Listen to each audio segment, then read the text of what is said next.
What's up, Internet? Austin here, back at Universal Studios Hollywood in California. We are checking out the all-new Dining Pass to see if it's actually worth it. Universal Studios just launched a new $59 Dining Pass, and it gets you 2 full entrees plus 4 extra items like sides, snacks, desserts, or drinks. So we're hitting up some of the most popular spots in the park, putting it to the test, and breaking down the numbers to see if this actually saves you money.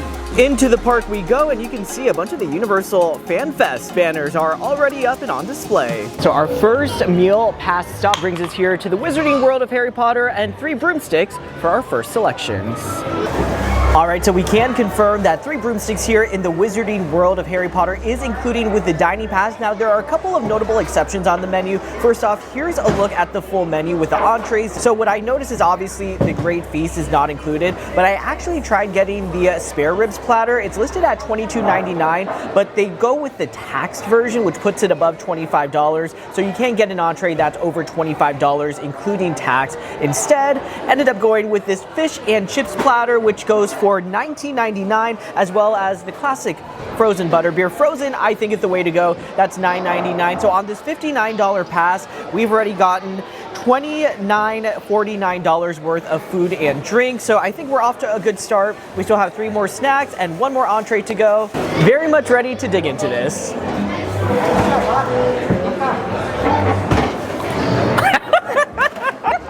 We have stepped out of the Wizarding World. We're now here toward the front of the park to try to get a snack here at Power Up Cafe.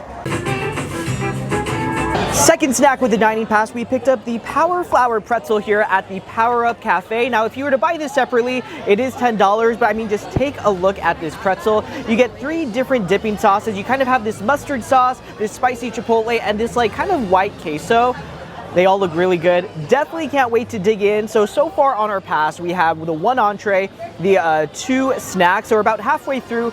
So far, $40 in all. So we only have about 19 bucks to go. So we're doing pretty good. But I mean, I'm a big Nintendo fan. Hopefully we'll get some more Nintendo food. And this pretzel, definitely a very filling snack. We've had a lot of carbs so far. Gotta pace ourselves. I'm sorry, what? Time now for a quick food break. We are heading on the world famous studio tour. Just a very short 5-minute wait. Also in the distance off You to can the see right, to get kind of a brief the Fast and the Furious coasters coming very well together.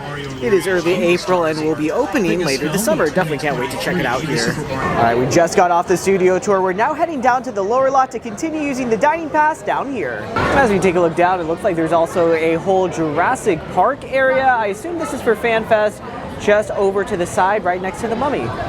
Heading now into Super Nintendo World and the Mushroom Kingdom. And now to get more food over here at Toadstool Cafe. We have a reservation for right now. Thank you so much for visiting. And please enjoy your stay here at Toadstool Cafe. Take a look at our second entree and our third snack here at Toadstool Cafe. We have Yoshi's Fettuccine Alfredo. It's a pasta Alfredo sauce, grilled chicken, broccoli, and mushrooms topped with egg-shaped bread. For our other snack, we got this mountain beanpole cake. It's a chocolate, vanilla, and strawberry layered cake topped with a matcha mousse, one of my favorites. Definitely can't wait to dig into this. Now, as for how much this all costs, now if we were to get this alone, that alone is 10 bucks. This right here, about 17 bucks. So, I mean, already 27 bucks worth of stuff. So here's our running total. And I mean, we still have a snack credit left. So we are looking good, very much ready to dig into this. And love Toadstool Cafe and just all the Super Nintendo World theming. Bowser's coming for our food. We had 1 last snack credit to use, so we made our way up here to the upper lot. We stopped by Cocina Mexicana, which is right next to the Universal Plaza. We wanted something savory. We've had a lot of sweets so far today, so we went for a pretty basic chips and guac, but I will say, these chips and guac here, oh my god, so good. Look at that. We love some fresh guac, some avocado, some chips.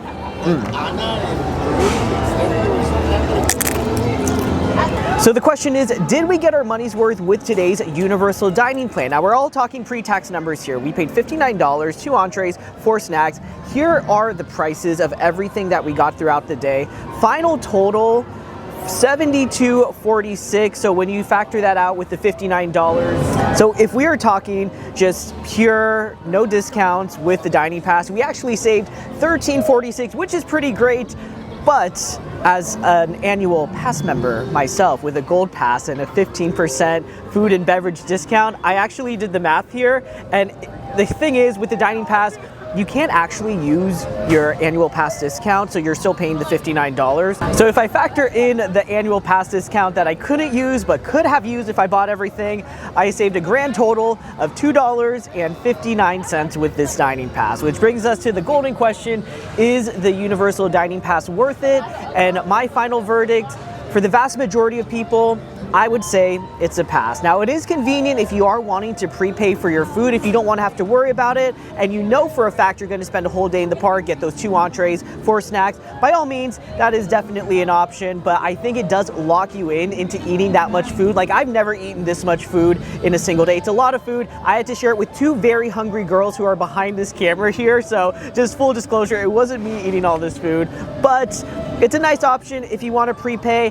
I don't think you're going to save a whole lot of money since you're kind of forced into buying it, but if the prepay option is the route you want to go for, by all means go for it. But again, vast majority of people, I think you should probably skip the Universal Dining Pass. Now, I should also note that Universal has offered this in the past during Universal Fan Fest and also Halloween Horror Nights. I would definitely say pass for that because you're spending so much time trying to get into all the event exclusive stuff. You don't want to miss out on that by eating a lot, as I have done in the past, so you definitely don't want to lock yourself into that food either. All in all, I think all the food we ate was mostly good. The one exception with the Yoshi Fettuccine Alfredo, wasn't the biggest fan of that. Wouldn't order it again. I'd rather get the burger, maybe the chicken sandwich.